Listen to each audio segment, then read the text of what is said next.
Alright, this is lesson 50, solving radical equations where radical is equal to a binomial. This is a continuation of what we've been learning. This is the hardest day, okay? And I just want to let you know I've been teaching you, I've mistakenly taught you something wrong for extraneous solutions. I'm going to fix that today. It's super easy, but I wanted to show you how to do that. And it really didn't affect your answers before, but today I'm going to show you how to do it correctly. Okay. These are the steps, same as before. So if you're in the video, pause it. Here we go. Numbers 1 and 2.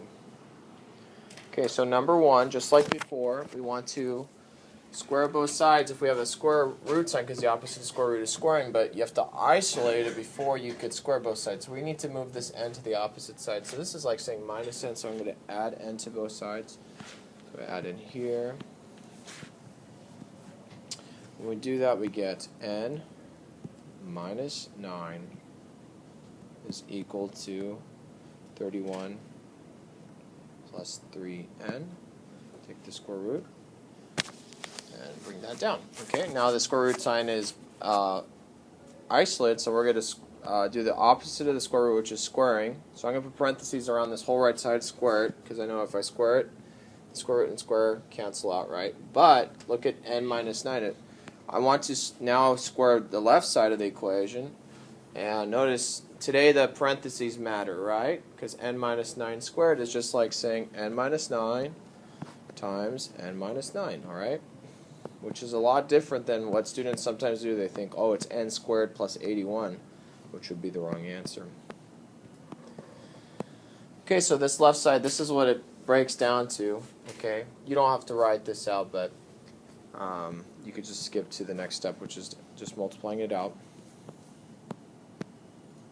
So we're multiplying out the left side. You get this trinomial is equal to 31 plus 3n. Combine like terms. We're going to go subtract 3n minus 31, which is all equal to 0. Oh, I'm sorry, not equal to 0. This cancels out on this right side, so we got n squared minus, let's see, what is that, 21. Alright, did I just make a mistake here?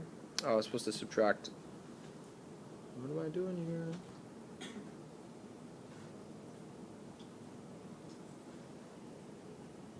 Yeah, so these two are supposed to be negatives. So this is supposed to be plus 3n. Okay, minus 15n plus 51, okay? Is all equal to, oh no, plus 50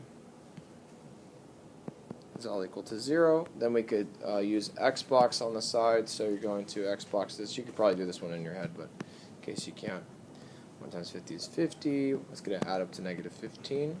So we got negative 5, n minus 5 times n minus 10, all equal to 0. Zero product property.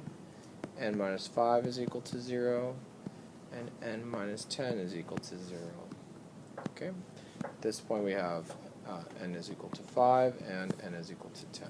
Two answers. Okay, and before I used to tell you check your square root to make sure it doesn't make it negative, right? But actually we're supposed to plug it into the whole equation. So this is how you check now for solutions to see if they're extraneous. So you're going to take the first one, which is 5.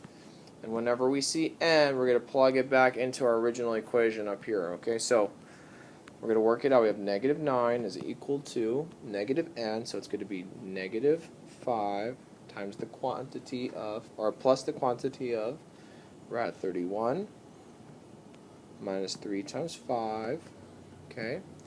And then we got negative 9 is equal to negative 5 plus 31. Minus 15 is 16. So we got negative 9 is equal to negative 5 plus 4. What's negative 5 plus 4? Negative 1. Okay? Alright? So, I got a question for you. Is negative 9 equal to negative 1? Does that make sense to you?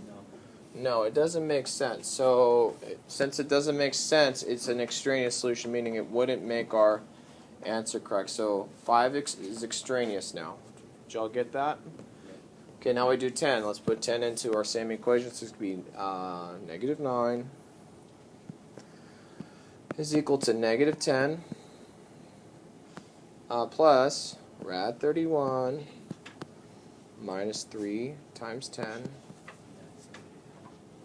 Okay, so we got negative 9 is equal to negative 10 plus 31 minus 30, which is rad 1. We got negative 9 is equal to negative 10 plus 1, which is negative 9 is equal to negative 9. Is that true? Yes. Yeah, this one's true, so this one's good. This is not extraneous. So n is equal to 10 is your only solution on number 1, okay?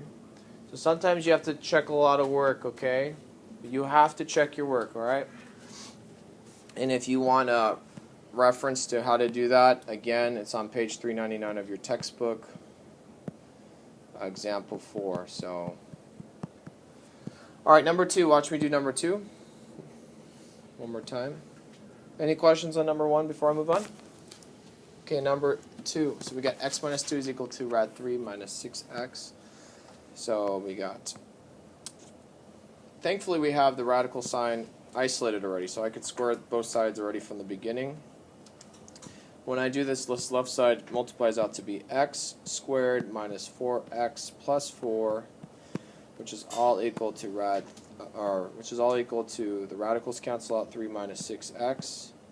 Okay, so we're going to subtract 3 on both sides, and we're going to add 6x on both sides.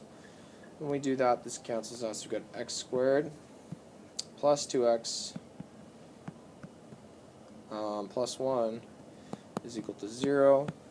This is just like, this is a perfect square, so it's like saying x plus 1 squared is equal to 0. So if you work this out, you get one answer, which is x is equal to negative 1. Okay? So now we're going to check for extraneous solutions. So we're going to plug this back in. So we got negative 1 is x at the beginning, minus 2 is equal to the radical or square root of 3 minus 6 times negative 1. Okay, so we have to get negative 3 is equal to rad 3 minus, which is 3 plus 6. So we got 3 is equal to rad 9. Rad 9 is equal to 3. So negative 3 is equal to 3. Does that make sense? Is negative 3 equal to positive 3? No, it's not. It doesn't make sense. So this would be an extraneous solution. Since this was our only solution and it was extraneous, there aren't any solutions, so we'd write no solution. Okay? So this is your first example of how extraneous solutions could turn into no solution. So sometimes you're going to do all this work, and then it's going to be no solution. Okay? But at least you know it's correct. You went through the process and you did it correctly. All right, any questions on numbers 1 and 2? All right, so before you start writing away, I want you to turn your neighbors. 1 still 2 is about number 1. 2 still 1 is about number 2. Ready? Number 3, let's work out together. We have negative x plus rad 7x minus 7 is equal to negative 1. So we're doing this together. I know I took some of your iPads away. So you could just do it in your notes. Okay, do your problem. I'll take the iPads that are out because I'm going to charge them up. 47% of 20. No, but don't you want 100%? I don't even care about 100. You don't care about 1,000.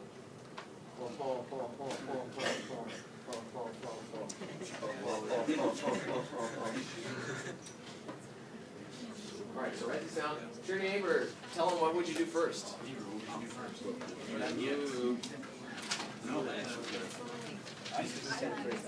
Okay, so what are we doing first? Okay, we're adding x on both sides.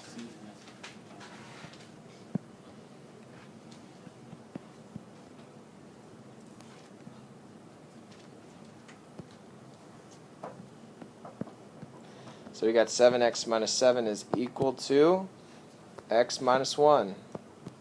Okay, is my square root sign isolated now? Yeah, so now we could square both sides. So now the parentheses are super important, so you have to put them around both the left and right side. This left side just simplifies to 7x minus 7. Right side it becomes, what's the multiplied form of the right side? X squared minus 2x plus 1. minus 2x plus 1. Excellent. Okay.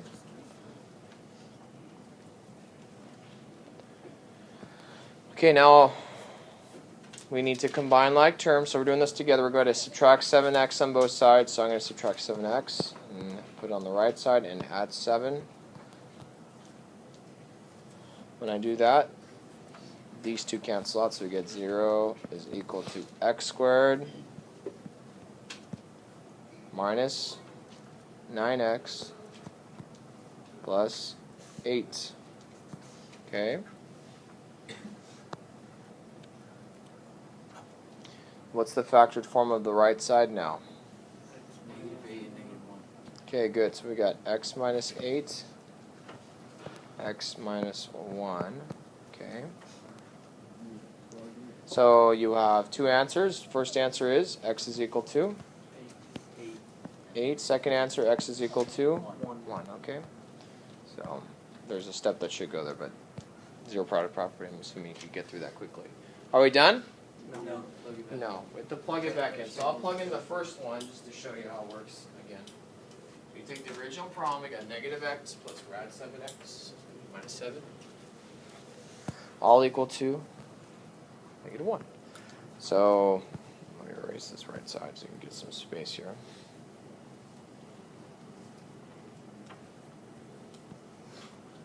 So we're going to put in our first one, which is going to be 8. So it's going to be negative 8 plus rad 7x, or 7 times 8, minus 7, all equal to negative 1. So we have negative 8 plus rad 56 minus 7, all equal to negative 1. 56 minus 7 is 49. So we got negative 8 plus rad 49 is equal to negative 1. So we have negative 8 plus 7 is equal to negative 1. So negative 8 plus 7 is negative 1. And then I ask myself, is negative 1 equal to negative 1? Does that make sense? Yeah, that's true. That's a true statement. So we know that this first answer, 8, is correct. Okay. Now I want you to put in the second one by yourself. Okay. Tell me, is x equal to 1 a valid answer? Go. So yes, 1 is also a solution. Okay, let's do another one. Number 4, okay, number 4. By yourself, go.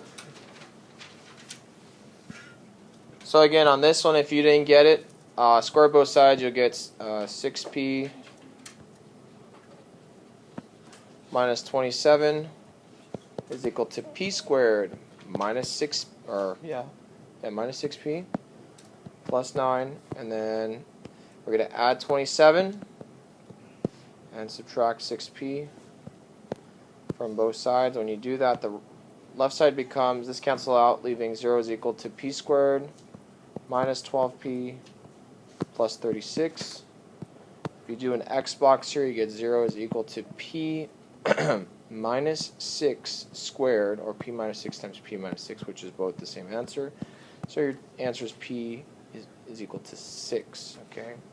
If you were to plug it back into your original problem, you'll notice that it does make sense. You get 3 is equal to 3. So I'm not going to work all that out. I'm going to trust that you could do that, but we know that that would work.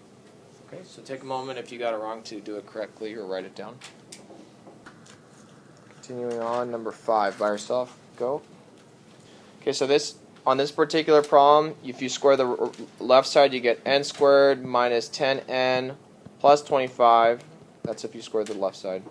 Right side, of course, if you square it, you just get n minus 2n. Combine like terms, you're going to get n squared minus 8n plus 16 is equal to 0. So you got n minus 4 squared is equal to 0.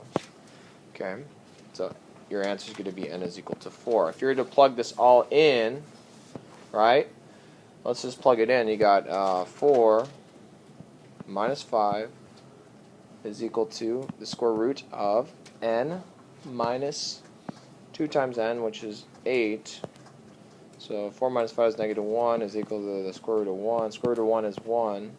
So is negative 1 equal to positive 1? No. No, it's wrong. So that means this is an extraneous solution. There aren't any other solutions to choose from, so it's no solution, okay? So beware, like on a test, you're going to have both answers available, for and no solution, so you have to be ready to know how to decipher that. Okay, number 6, last one. I'll leave number 5 up there for those who need to copy down. So this one, you square both sides, you get p squared minus 12p plus 36 is equal to the quantity of 4p minus 27. Subtract 4p on both sides, you get p squared minus 16p. Writing 27, you get plus 63 here, right? When you add the 4p and the, I'm sorry, subtract 4p.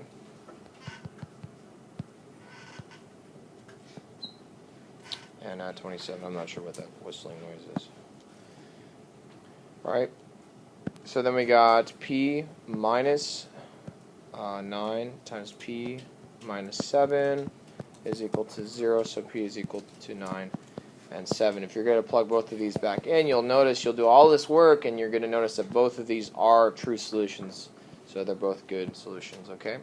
So I wanted to show number 5 and number 6 because sometimes you'll do a lot of work, and then there'll be no solution, and sometimes you do a lot of work, and they're both solutions, okay? Does that make sense? Okay, so I'll leave this up for the students that didn't get it.